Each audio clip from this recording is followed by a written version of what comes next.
Corey Mines at 125. He had a close one down there at mat 8, almost got pinned a couple times right on the ropes there. What'd you see from him today? He wrestled really well. Just one position, the guy caught him on his back and it scared us a little bit, but other than that, he had a real solid match.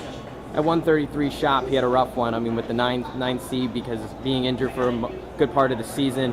Unfortunately, he falls here. He's going to have to go and wrestle back. What'd you see there? Was it maybe the injury or just not a good start? I just don't think he wrestled well. I think he's got to go a little bit harder to go get his scores. I think he's waiting for him to come to him. He just didn't wrestle well.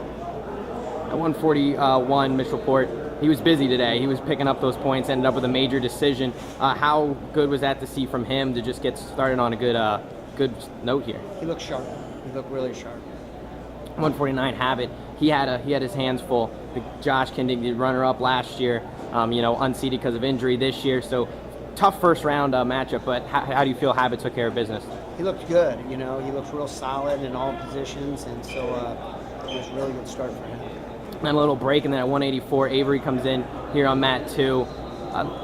Tough one for him there as well, but he was able to get the victory. What'd you see there?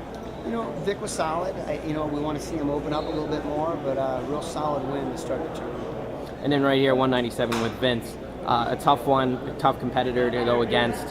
Didn't go his way. What'd you see there, and what do you think his mindset's going to be going to wrestlebacks? Well, we need him to get some wins in the wrestlebacks, if we're going to get more team points. But, probably outmatched a little bit. The guy was solid, I think he was the 6th seed. So, but we need Vince to come back strong tonight.